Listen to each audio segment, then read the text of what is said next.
Hi everyone, my name is Professor Dunn and I will be your instructor for this class. Today I'm making this video to walk you through just what you need to know and where things are in Blackboard to help you become familiar with that and so you can get a really good grade in the class. So when you come into the class, the first thing you'll see are the announcements, and sitting at the top of the announcements are my office hours, and they'll stay there for the whole semester. So I hold office hours on Zoom on Tuesdays from 1:30 to 2:30, and here is the link for them.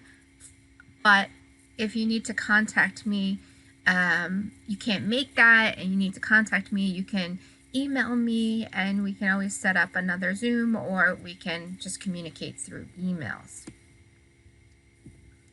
So here's my contact information,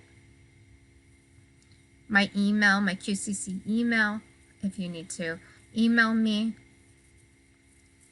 The announcements are here. The only announcement so far in here is about the office hours. The syllabus is here. So let's go through this quickly. So this is a WI class, a writing intensive class. And so there are quite a few small assignments throughout the semester that will lead up to a longer research paper, which will satisfy the writing intensive part of the class. So in this class, there's no textbook. I attempt to use mainly things from CUNY through a website called Smart History, and then other various things that I have located online that are free and accessible to students. So no need to buy a textbook. I do have one here that recommended if you want to get it. Really, any edition will do. But it really is not necessary. And I have two books actually here. But not necessary to go out and buy. And I do believe they are in our library on campus too. The class itself runs from prehistory, which is technically before written language, all the way up as close as I can to today, 2023, which is a lot of information to cover in a semester, but I always try to do my best to get us up to speed on everything. So the way the class is broken down on how you can get a good grade, right? That's what's so important to you. As I mentioned, we have our research paper. So to make this into the writing intensive element, what I've done is I've given you 5 what are called low stake assignments. So these assignments are very small. They should be very straightforward and not too difficult, but as always, if you have problems with them, please just reach out to me. And then we have 2 high stakes assignments. One is a full draft of your paper, and then the final research paper. We have 4 tests. These tests are pretty easy. Instead of giving you a big midterm or final, I like to chunk the information down into sections or units. So you'll have a couple of weeks, and then you have a test on that information, and then you have a couple more weeks and you have a test on that information, and so on. So the information is not cumulative, meaning that you're not having this giant test in the middle of the semester and another big one at the end of the semester.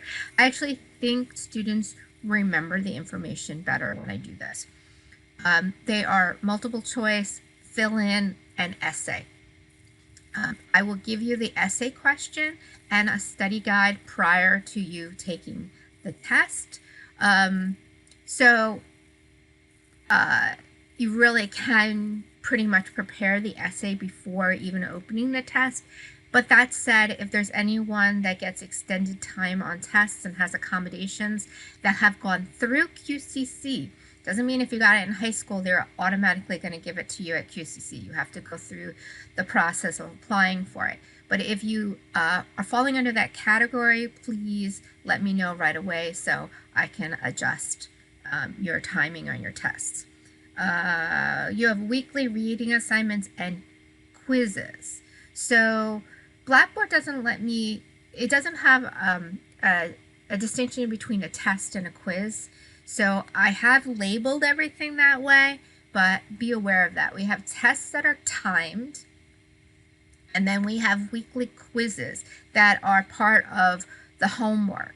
They are untimed, and you can take them 2 times. They are not really to get you in any way. It's just hopefully to make you do the homework.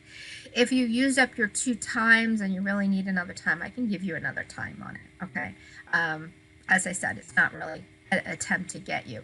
My suggestions is always to have the document or video open on one device and take the quiz on another device if at all possible. So like a laptop and a cell phone, if you can.